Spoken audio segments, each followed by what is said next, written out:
Okay, another refutation video in the works here. You see here on the screen, I have a guy that probably a lot of you out there in YouTube land recognize. The famous Robert Breaker. This guy is a dispensationalist.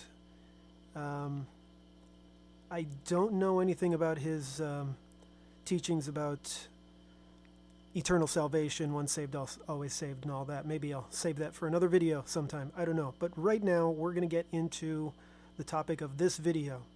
The Bible teaches a pre-trib rapture is the name of his video. And I didn't really want to do one of these about him because all of his videos are an hour long or more. And it's difficult to make one of these videos where I try and, pause him and refute what he says. For an entire hour-long video, this video would end up being 4 hours long or something. So I watched the first 10 minutes of this video, and that's all that I'm going to do. I don't even know what he says after 10 minutes. Actually, I do know what he says because he's just going to spit out the same dispensational talking points that every dispensationalist learns in their schooling. So I've already refuted it all in my other videos. And I'll get into my other videos at the end of this video. But for now, I'm going to talk about the things that he says in the first 10 minutes of this video, which, well, I'll get to it when we get there. Let's get the video playing here.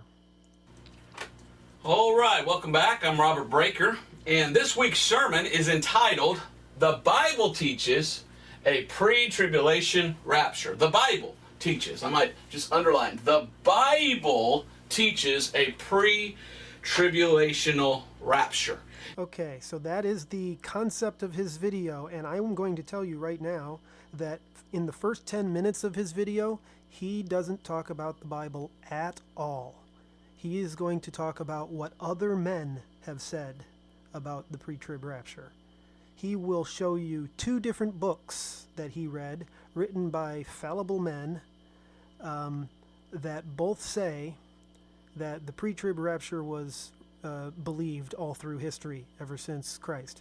And I'm going to show you how that is false.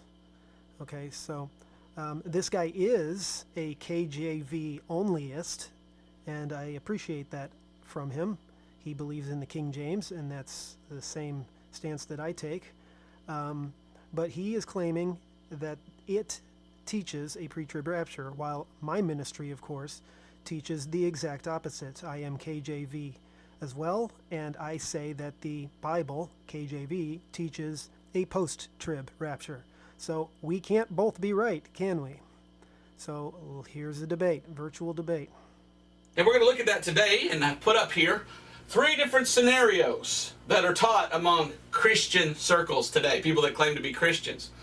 Some believe in a pre-trib rapture, some believe in a mid-trib rapture, and some believe in a post-trib rapture, which really isn't even post-trib, it's just a little bit before the millennium.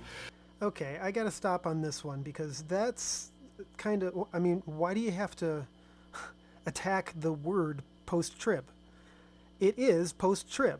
The tribulation happens, and then we get raptured up after the tribulation, post-tribulation, and then the millennium starts.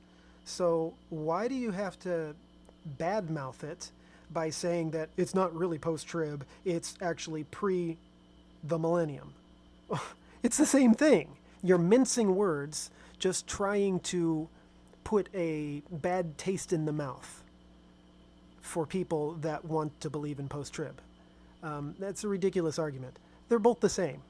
It's post-trib and it's pre-millennial, pre-millennium rapture, if that's what you want to call it, which nobody calls it that.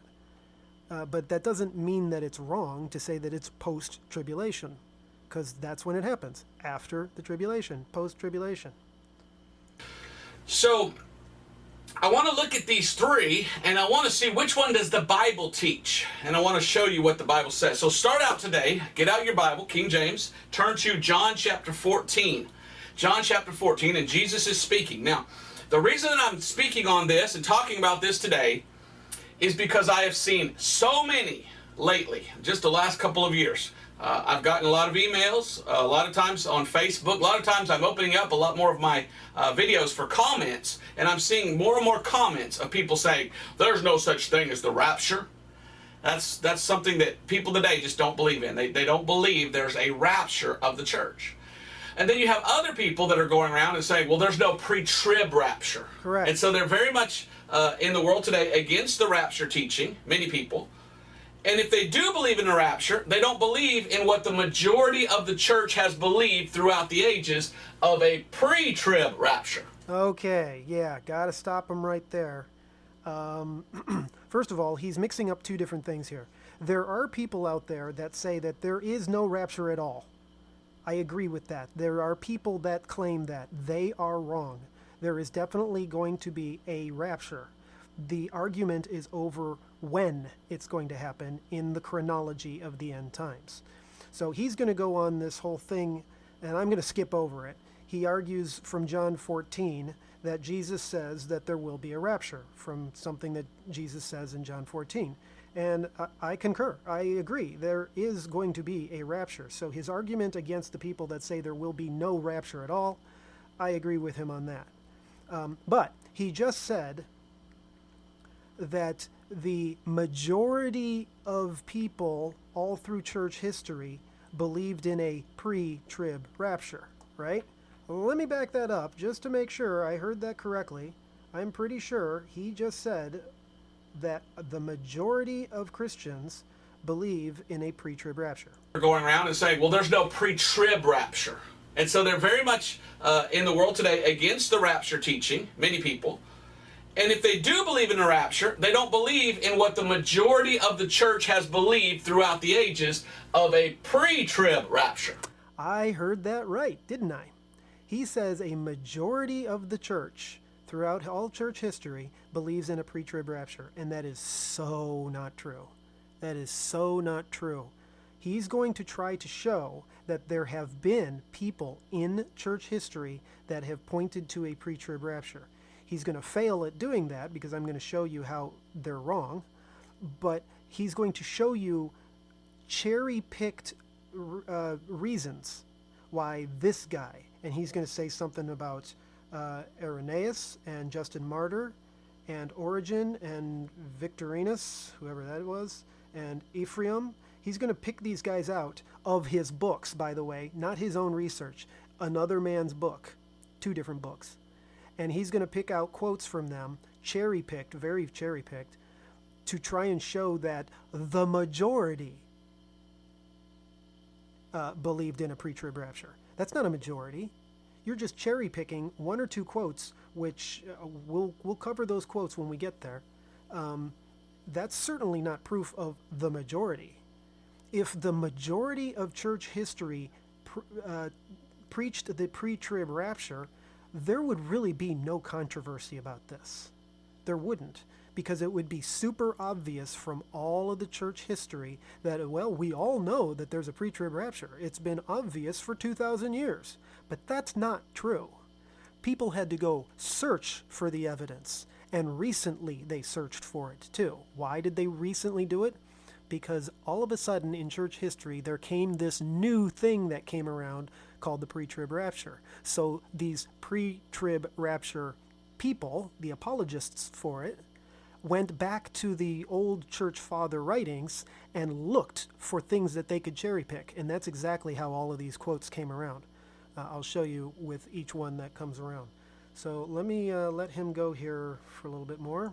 Now they're trying to say, well, that's wrong. It's really a post-trib or this or that or the other thing. A lot of these people that come out and say this, they say, well, the pre-trib rapture, well, that was only invented by a guy named Darby. And you look at that and you go, no, that is an outright lie. I have a book here entitled Okay, there's the book number 1. And I looked this book up on Amazon here. And lots of people like it because there's plenty of pre-trib rapturists out there. So, of course, they're going to like the book that tickles their ears.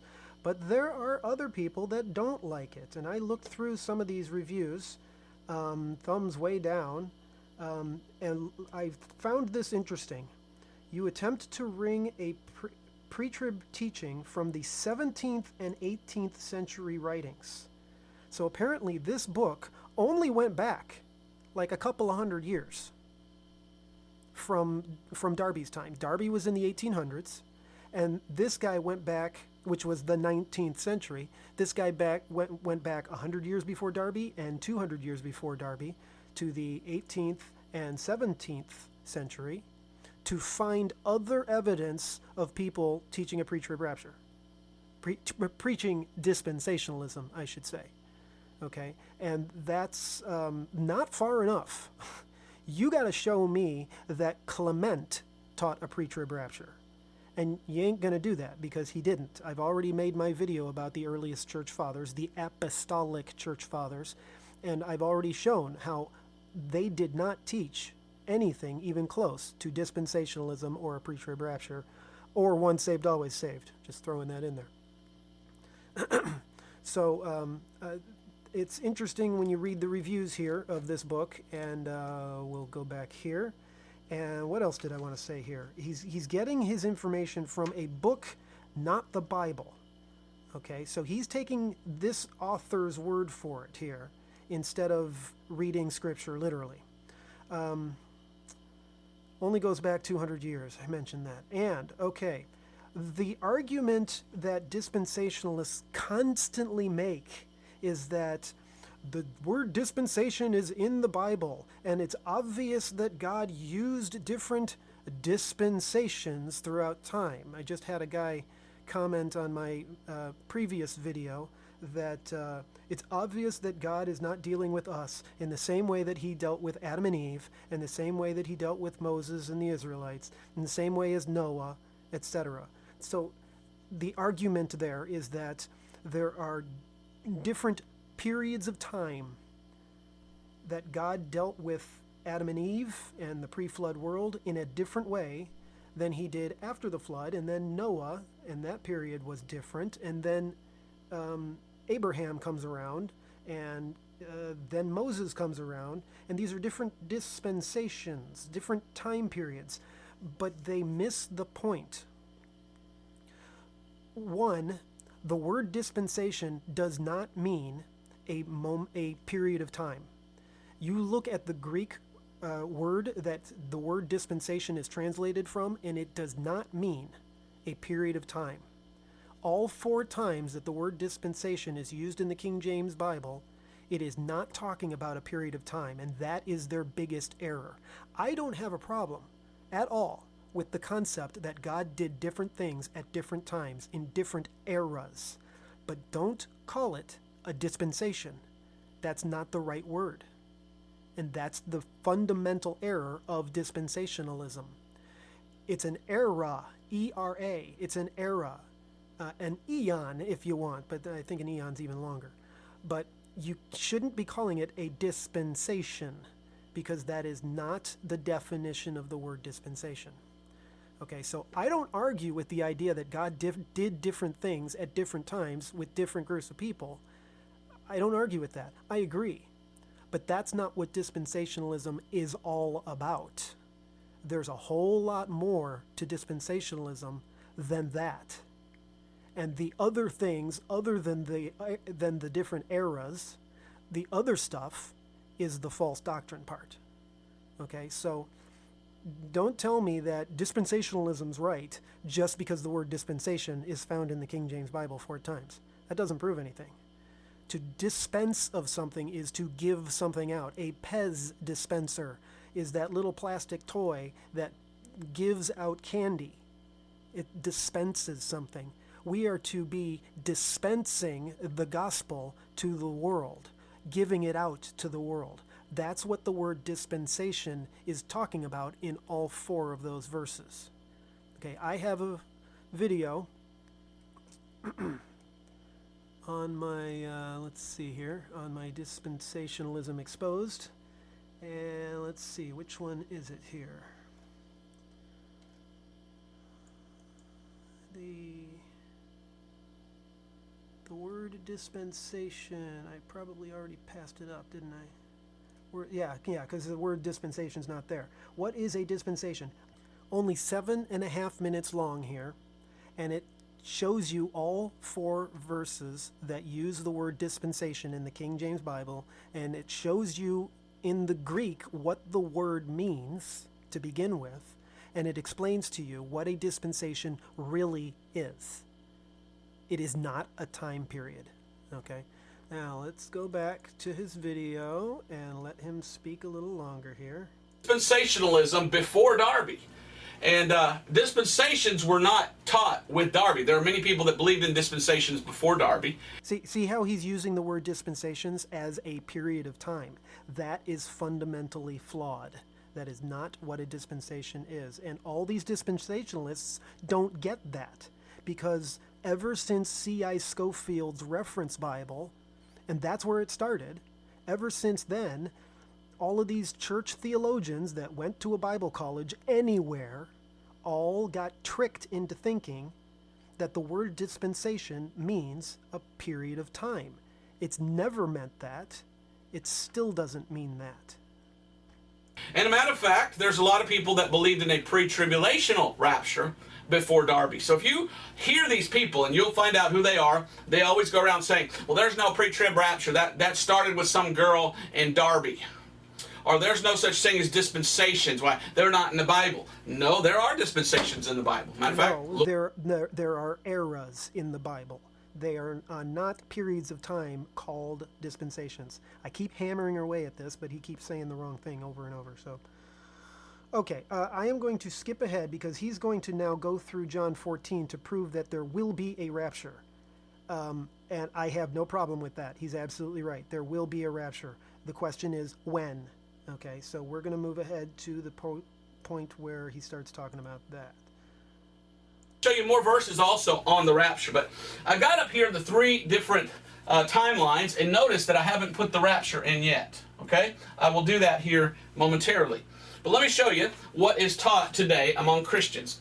There is taught what we call the pre-tribulation rapture. This is the pre-trib rapture. The pre-trib rapture teaches that the church age, the time of the grace, the gospel of the grace of God, we leave out at the end of that, and that the rapture is right here. So here is the rapture. I probably should have put that in a different color, but okay. There's the rapture. So the rapture is here. So we have the rapture coming at the end of the church age, and at the end of the church age, the church is taken out. This is your pre-tribulational rapture teaching, is that the rapture ends the age of grace. Yep, and then starts the tribulation period when the Antichrist comes into power. Yeah, okay. There is no such thing as a church age. There is no such thing as an age of grace. You cannot find any of those things in Scripture. They are contrived by dispensationalists. But the Scriptures don't actually ever say a church age or an age of grace, or even a dispensation of grace or dispensation of church. That doesn't exist. It's just contrived dispensational talking points, so to speak. Okay, and then one other thing he said about the Antichrist.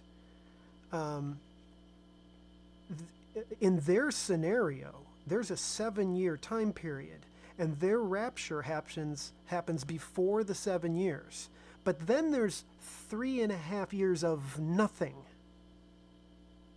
And then halfway through that 7-year period, then the Antichrist comes to power. So what he said wasn't really right, because he said that the rapture happens just before the Antichrist comes into power. Let me back that up just a little bit to make sure I heard him right. This is your pre-tribulational rapture teaching, is that the rapture ends the age of grace and then starts the tribulation period when the Antichrist comes into power. See, the tribulation period when the Antichrist comes into power. Well, the Antichrist does not come into power at the beginning of anybody's dispensational 7-year time period. So maybe he misspoke. He even knows that the Antichrist does not come into power at the beginning of a 7-year time period. So I don't know why he said that. Okay, moving on. So the teaching is that the rapture is our escape from this world. And we are taken out before the last 7 years of the prophecy of Daniel. We are taken out before the Antichrist comes on the scene. Now, this is the teaching that the majority of Christians throughout history have believed. Again, that is so not true. It is not true that a majority of Christians have believed in a pre-trib rapture or any of dispensationalism's doctrines. That is not true at all. He is going to try to cherry pick. And all he's doing is reading quotes from other people's books that claim to support what he believes. So he didn't do the research himself. Other authors have, and they just cherry-picked things from bad translations and etc. I'll get to them individually. Now, there are people out there that will say, well, that's not true. This pre-tribulation idea, well, that only came about in the 1800s with a guy named Darby. Well, I showed you the book, Dispensationalism Before Darby, and he goes through and he shows it.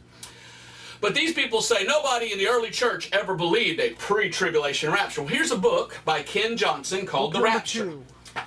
The pre-tribulational rapture of the church viewed from the Bible and the ancient church. And in this book, he goes back to 100, 200, 300 years after Jesus, and he shows early church fathers believing in a pre-tribulation rapture. You see, there are people out there that will tell you, no, the pre-trib rapture idea isn't true. One of these other ones is, and that's just a teaching that someone started a couple hundred years ago. If you swallow that lie, you will go into false doctrine, because that is a lie. Oh, the irony. The irony of it is just sad to me, because this guy is, as far as I can tell, and I have not watched, I think I might have watched like one of his videos a long time ago, years ago. So I don't watch this guy, but I can tell he is, other than like his doctrinal error in dispensationalism, he's a good Bible teacher. You know, he's committed to Christ, and he thinks that he is teaching correct theology. But it is so sad to see somebody who is seemingly really a good Christian, yet he is so deceived by C.I. Scofield's footnotes. And then all of this other stuff that came around after C.I. Scofield's footnotes that built up the false theology known as dispensationalism to completely replace what the church actually believed for 1900 years before that, which was the majority, as he says, the majority of it was called covenant theology. But they didn't call it covenant theology because there was no reason to label it with that name yet. The only reason it came to be known as covenant theology was because something else came around called dispensationalism, and so they had to label original biblical understanding as covenant theology. He is the one that believes the lies here. He doesn't know that he believes the lies, but he is believing the lies that came from Darby and Scofield and the two authors of these books that he's quoting from.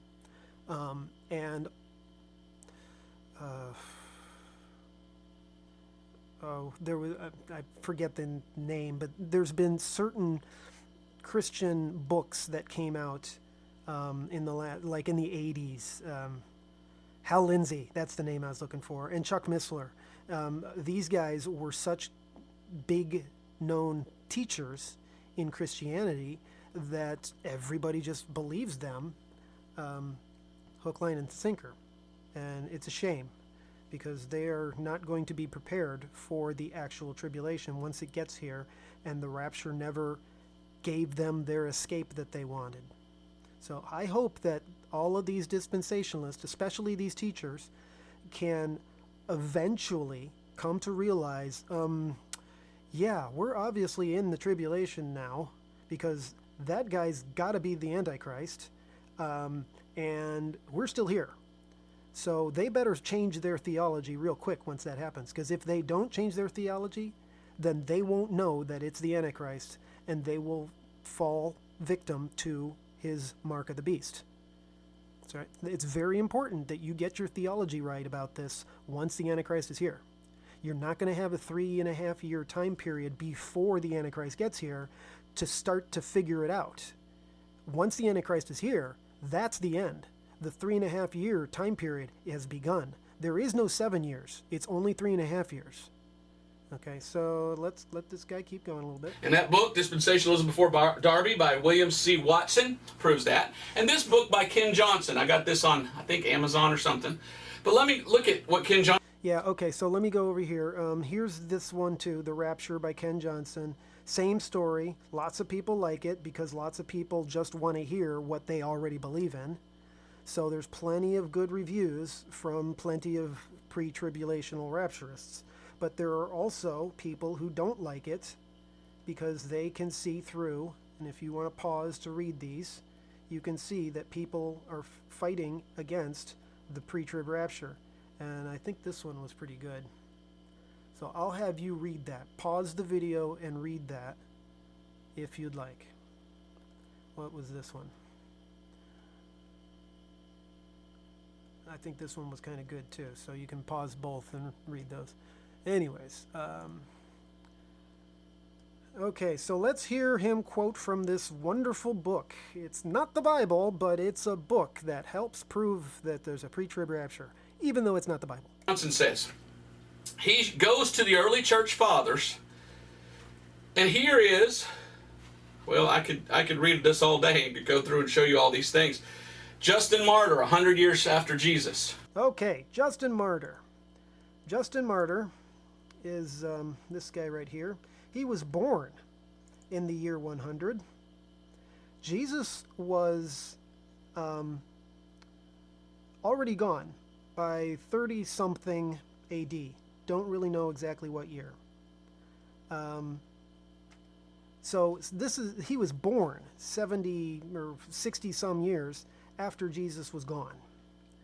All right. He didn't become a church theologian until much later in life. He died in 165, so he probably became a theologian in, let's say, 130. I'm guessing when he was 30 or something. Maybe even younger than that, because people didn't waste all their time on video games back then. So who knows? But this is not one of the original church fathers as much as he wants you to think that he is, because there were people before him. Again, my video, let's see, did I put that on here? Did I put that at the end or something? Search of Sound Doctrine. This video, it's rather long, 152, hour and 52 minutes, almost 2 hours long. That video goes through the church fathers, the apostolic church fathers. Clement was really the first one. He is mentioned in the Bible itself. Okay? And then there's also something called the Shepherd of Hermas, and the others are... But I'm talking about the earliest known church writings that were around even when, like, the apostles were still here, and then right after the first generation after the apostles were gone. That's really the important part. And Clement was like generation 1 after the apostles. If the apostles were 0, Clement was 1, right? So those are the guys that I trust the most to really understand what the apostles themselves taught. So the further away you get from them, and Justin Martyr is going to be at least 1 generation ahead, maybe 2 generations, the further you get away, that's when the more and more error starts creeping into the church fathers. So why doesn't Mr. The Breaker here, why doesn't he quote Clement? He's got 2 different epistles that he can choose from. There's First Clement and there's Second Clement. Why doesn't he choose the Shepherd of Hermas? Why doesn't he choose the Didache? Why doesn't he use those as the earliest church father writings to prove his pre-trib rapture? Why not? Because they didn't teach one. Quite the opposite. And you will find out that all of his quotes come from people that were in the hundreds, in the 200s, in the 300s. Okay, they were getting further and further away from the original apostolic church fathers. And the further you get away, the more apostasy you're getting into. So the less I even care what they say. Even if they did say something about a pre-trib rapture, or there's going to be stuff that, and I'll address them when they come up. Even if they do say stuff like that, that one, doesn't mean that they're right. And two, it doesn't mean that that is what the majority of Christians believed back then. These were one guy saying something, and that's a minority as far as I'm concerned. So let's go on and hear what he's got to say about Justin Martyr. Talks about the man of sin spoken of by Daniel will rule 2-3 times and a half before the second advent. So he believes in a 7-year tribulation. And he goes on talking about a literal 1,000-year reign of Christ. Okay, yes. Now, I believe in a literal millennium. So don't have any conflict with Justin Martyr there. But did you hear what he said? There is 2 3.5-year time periods coming up. So Justin Martyr supposedly taught a 7-year time period at the end that the Antichrist will rule. I'm going to back this up again and hear exactly what he said again. Listen, that's what he's saying, that the Antichrist will rule for 2 periods of 3.5 years. That the Antichrist will rule for 7 years is what he's saying. And we know that's not true. So why are you quoting Justin Martyr? Let's hear him again. Talks about the man of sin spoken of by Daniel will rule 2-3 times and a half before the second advent. So he believes in a 7-year tribulation.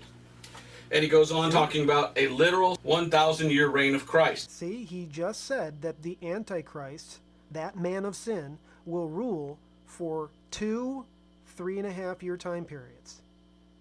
So he's quoting Justin Martyr as claiming that the Antichrist will rule for 7 years, not 3.5, 7 years. Does any of you agree with Justin Martyr if that quote is even precise? I don't believe that Justin Martyr was right about that. I don't even necessarily believe that that quote is a good quote. He might not have really said that. That's another issue, and I'll get into that later on in one of these other ones. So I don't see how that really fits your time period, or fits your argument, because you're claiming that Justin Martyr is fighting for a 7-year time period, but he was saying that the Antichrist rules for the whole thing. Now, why did he say that? I forgot. I pulled this up. Why would he say that? If this is my speculation, if Justin Martyr actually believed that the Antichrist would rule for 7 years, then I think this might be the reason why. Revelation 11, verse 1 here, verse 2 and verse 3 both say that there will be, and this is during the time period of the 6th trumpet, by the way, okay, during the second woe. There's 3 woes, and the second woe is the greatest tribulation time period. It starts with the 6th trumpet back in 9:13 of Revelation, okay? And the second woe ends down here in verse 14. The second woe is past. So that's the end of the 6th trumpet time period, also known as the greatest tribulation, and it should be for 3.5 years.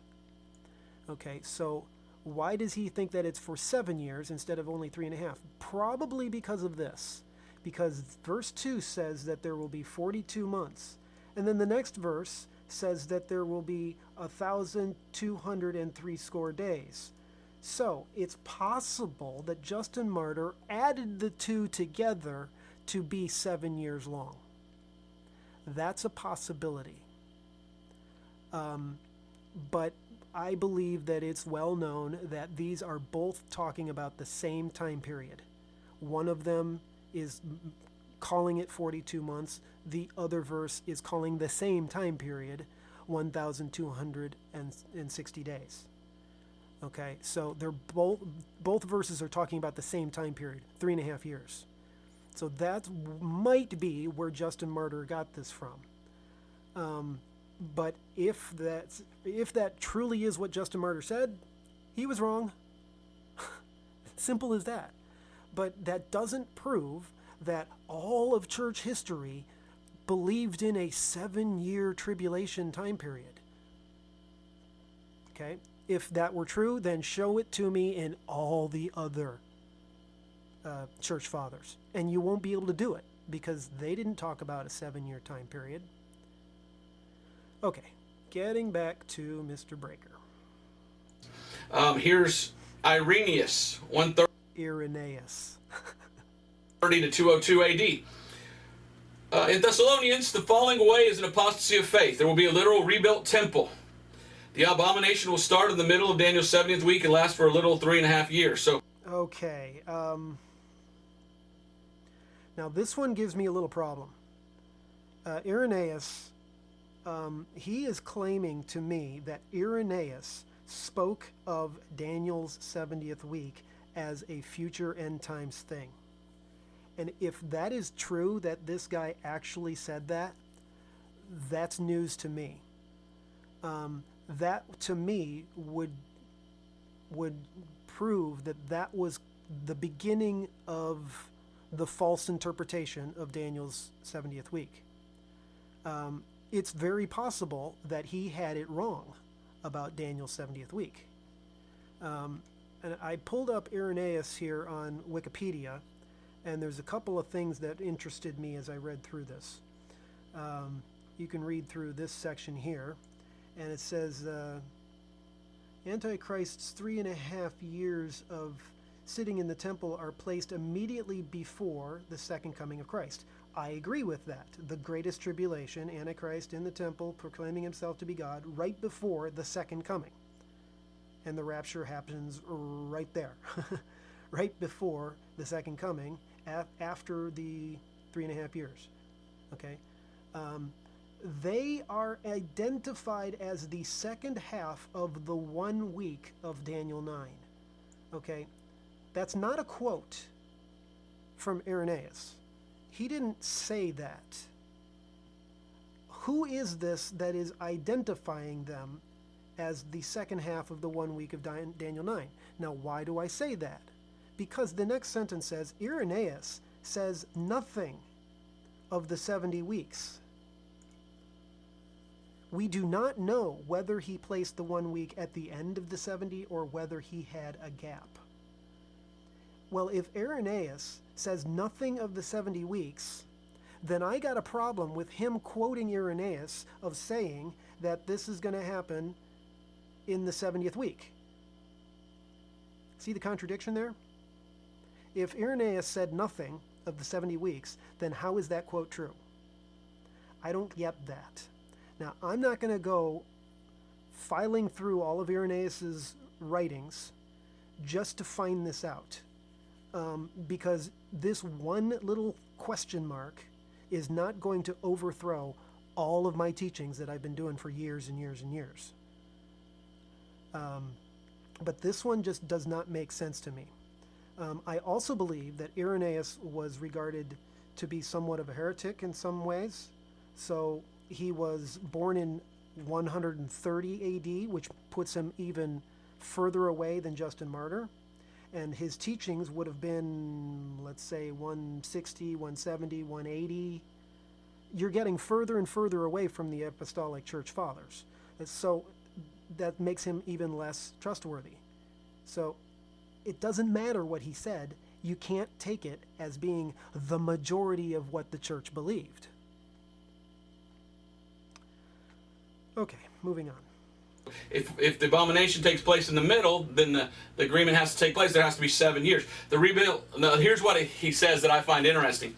The rebuilt temple will be in Jerusalem. These are all literal things, and Christians who allegorize them are immature Christians. I find that very funny. Here's a guy almost 2,000 years ago, and he says, no, the Bible is literal, and if you don't believe that there will literally rebuild the temple in Jerusalem, then you're an immature Christian. That's not me speaking. That's an early Christian that would have probably known the apostles. Okay, now, I agree with generally all of that stuff. You take the Bible very literally, so I agree with Irenaeus there. But none of that part that I agree with has anything to do with the pre-trib rapture. But I stopped the video here because there was something really kind of weird that happened there. It sounded to me like he thought Irenaeus knew the apostles. And let me back that up a second. Would have probably known the apostles. But see, there's a break in the video. It sounds like he probably would have known the apostles. Okay, the apostles were long dead by this time. The apostles were all dead before 100 AD. And this guy wasn't even born until 130 AD. So why did he say that?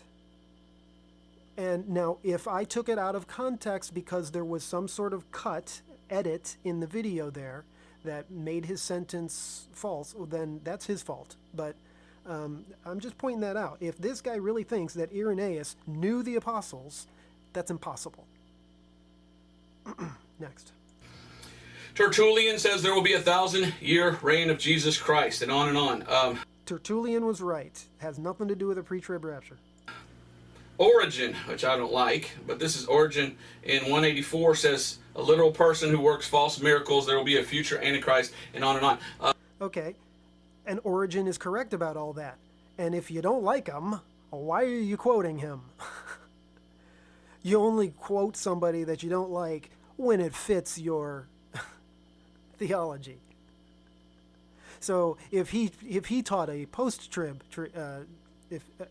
rapture, that would you wouldn't quote him because you don't like him. Whatever. But look at this. Victorinus, I guess you say his name, Victorinus says, and I quote, writing about 240 years after Jesus, when the church shall have gone out of the midst, when the church leaves before the time of the wrath of God. Okay, and he kind of leaves it there. Before the church, let me... Here's Ephraim. Yeah, see, he goes on to Ephraim. So he just kind of leaves it up in the air there of what he said. He just says before the church leaves, right? Well, I looked this guy up because I had never heard of, let's see, that's not the one I wanted. This guy. I had never heard of this guy, Victorinus, before. Okay, and I found the quote from his book of where he said this. When the church shall have gone out of the midst. But you gotta read the whole thing in context. And I saw another great and wonderful sign. 7 angels having the 7 last plagues. Those are the vials. That's chapter 15 and 16 of Revelation. For in them is completed the indignation of God. That word indignation is translated in our King James as wrath. And then it says, for the wrath of God, because only the vials, the plagues, the vials, are the wrath of God. None of the trumpets are the wrath of God yet. Only the vials are the wrath of God. For the wrath of God always strikes the obstinate people with 7 plagues. That is, perfectly, it is as it is said in Leviticus, and these shall be in the last time, when the church shall have gone out of the midst. In context, you can understand what he was actually talking about. He was not talking about a pre-trib rapture at all. He was talking about that the church shall have gone out of the midst before the plagues. That's exactly what I teach. Shame on you, Bob Breaker. Shame on you. You didn't do your research to find out if that verse was actually, I shouldn't call it a verse, but it's got verse numbers. If that quote from this guy was actually talking about a pre-trib rapture or not. It's not. So, sorry, but swing and a miss. Here's something else interesting, too. Where where is it? Back here on the Wikipedia page for Victorinus. It's interesting that he was talking about the 7 seals, which are after chapter 3 in Revelation, right? And supposedly the church is gone as of chapter 4, verse 1. That's what dispensationalists teach, okay? But here's the 7 seals that he's talking about, and he's calling it that persecution of the church. But the church is supposedly gone during the seals. So Victorinus apparently didn't believe in a pre-trib rapture. Also interesting is that Victorinus represents an early amillennial eschatology. He's an amillennialist. Okay, that's a problem for a pre-millennial person to take him in his quotes out of context, as I just showed, to support a pre-trib raptional dispensational theology. Sorry, Mr. Breaker, but you didn't do your homework. That's not true. Okay, and let's see, a little bit longer here. Here's Ephraim in 373 before Jesus. So way back here, early in the church. Okay, he said before Jesus. He meant after Jesus. Okay. Ephraim, this was from 373 AD. That's a long time. That's after Constantine basically got the ball rolling with what became the Roman Catholic Church. Okay, so this is hundreds of years after Christ. Plenty of time for all sorts of apostasy to start getting into the church doctrines. And so you can't trust anything that these guys say as being authoritative doctrine. But let's hear what he says. Age, listen to an early believer in Christ. Okay? I'm saying this because there are people out there that will tell you a pre-trib rapture is a lie and it's not true and the early church never taught that. That only came about 1800s. Maybe if you yell louder, maybe then people will believe you. No, it doesn't work that way. You can be pounding your fists on the table. That just proves that you're actually grasping at straws, trying to get people to believe your false theology. Let's debunk that myth right now. Give it a try, sir. You're going to fail. 373 AD, Ephraim, plenty of time for lots of apostasy to come in. A Christian, 300 years after Jesus, says, because all saints and the elect of the Lord are gathered together before the tribulation, which is about to come and be taken to the Lord. So a pre-tribulational rapture in 373 AD. Now, okay, and that's the end of the section of video that I am going to speak about, because he puts his books away, and then I assume, I didn't even watch it yet, I don't even know if I will, he'll then try, I suppose at this point, to use scripture, finally, to prove a pre-trib rapture, which all he's going to do is just spit out the same talking points that dispensationalists have been twisting since Schofield. 1909. So it's not going to be anything that I've never heard before, I'm sure. And I've already refuted all of it in all of my other videos. But let's deal with this Ephraim stuff, okay? Right here, Ephraim. There is a website that I found. It's Bible.ca, and I guess that's Canada.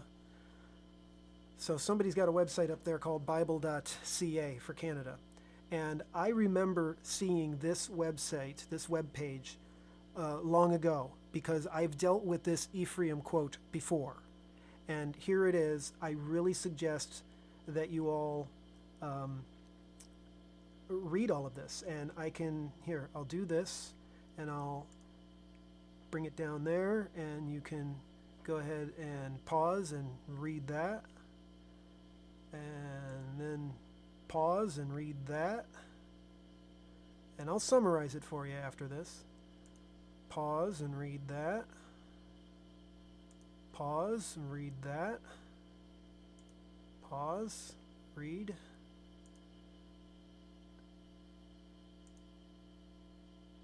I don't know if this part here is really that important. I didn't read all of this part. But if you want to, here it is.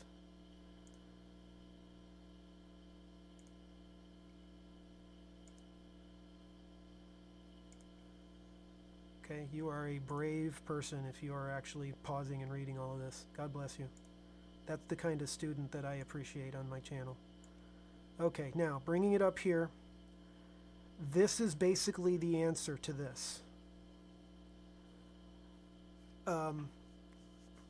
The translation that this came from was from 1995 from a guy who I believe was a pre-tribulational rapturist looking for proof of a pre-tribulational rapture. That's a little biased in my opinion, and that was the guy that was doing the translation from Latin into English. So his translation is ultimately the problem here. He translated it the way that he wanted to translate it so that it would stick up for his belief in a pre-trib rapture. But the thing is it is not claiming that a rapture is going to get people out of here before the tribulation. It was talking about death. The saints will escape tribulation by death, not rapture. Okay, this is the translation that the guy did in 95. For all the saints and elect of God are gathered prior to the tribulation that is to come and are taken to the Lord, etc. Okay, but there's another translation of this out there that says this instead: pronouncing the good fortune of the deceased who have avoided the calamity. Blessed are you, for you were borne away to the grave, and hence you escaped from the afflictions. Okay, so it does not teach the rapture. It clarifies that Christians will experience the tribulation and they can escape it by death, not the rapture. Okay, and then there's other things about this that, you know, people are claiming that this thing wasn't even written until hundreds of years later, not even written by the guy actually named Ephraim back in 373, as he said.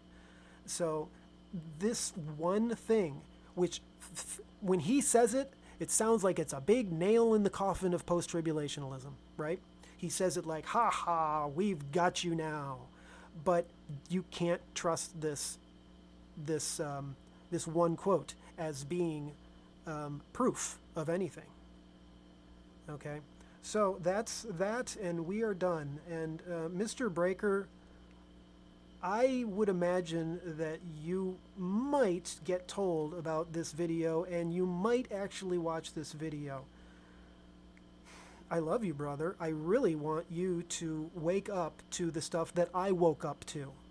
I used to be a dispensationalist just like you many years ago. I'm almost 50 years old now.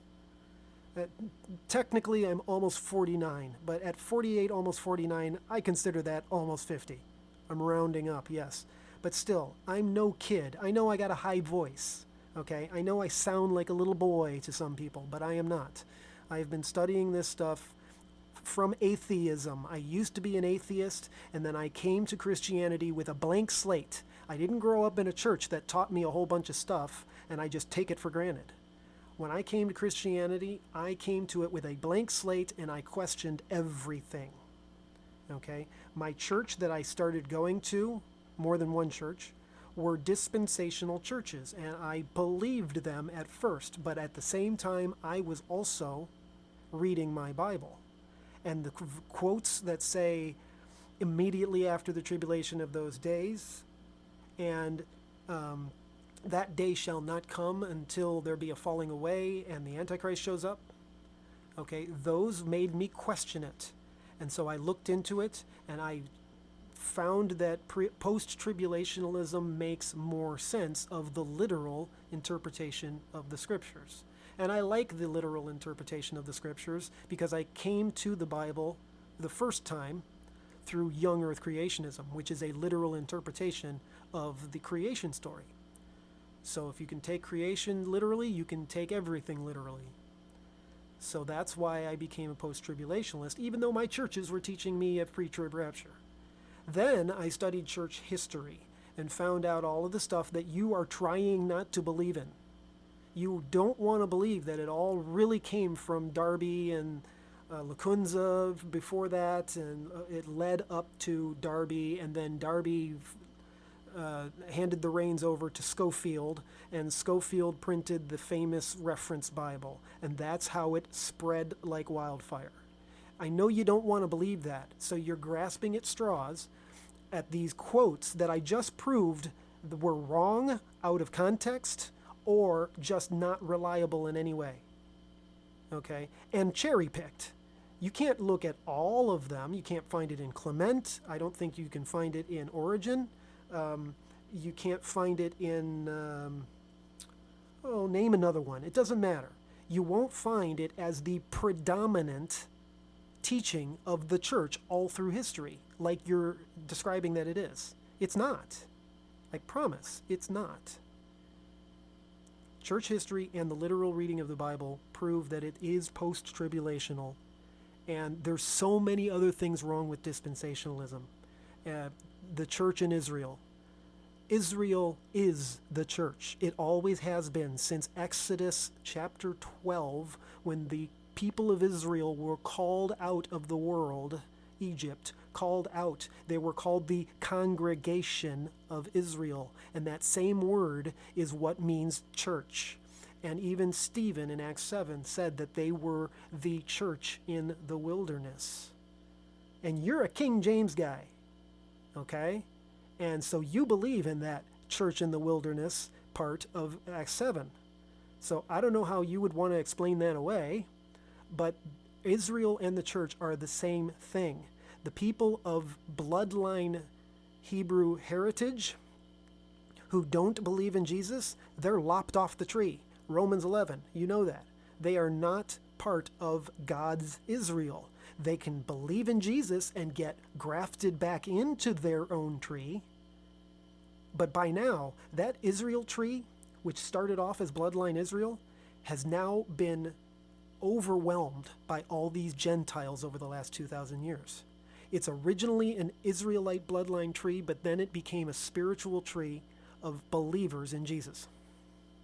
It's always been about belief, because there's been plenty of people in the bloodline Israelites who didn't really believe, and they paid for it. How about all those in the wilderness that ended up not seeing the promised land? Only Joshua and Caleb made it, right? All right. Sir, I think you're already committed to your beliefs, so you're probably not going to listen to me. You might not even listen to this video at all. But somebody's listening. And listen to me, not Bob Breaker. I have you here on my playlist called Dispensationalism Exposed, Refuting Schofield, 30 False Doctrines from One Man's Footnotes. And this playlist can teach you a lot, okay? If you're still on the fence about is dispensationalism correct or not, please take the time and go through this. These 5 videos here, 1, 2, 3, 4, and 5, show you how this man's footnotes created these doctrines. And you will not find, as I've already shown in this video, you will not find these doctrines taught anywhere else in church history. Mr. Breaker tried to show you some stuff, but I showed you how they were wrong and taken out of context. Okay, these 5 videos are the basis of it. This was a good video, not my own video, but I thought it was good enough to put on here. Check that out. It's short too, 6 minutes. This is a word study of the word dispensation in the King James. This is a word study of the word day of the Lord. It is a literal 24-hour period. It is not a long period of time. This is a harmonization of the Olivet Discourse, Matthew 24, Mark 13, and Luke 21, and explains to you how they all harmonize together to be talking about most of it's talking about the end times, but some of it's talking about 70 AD. Luke 21 is mostly talking about 70 AD, actually. Okay, and then it just keeps going, and all of this stuff will show you that the dispensational theology is just false, very, very false. Okay, God bless you all. Bye-bye.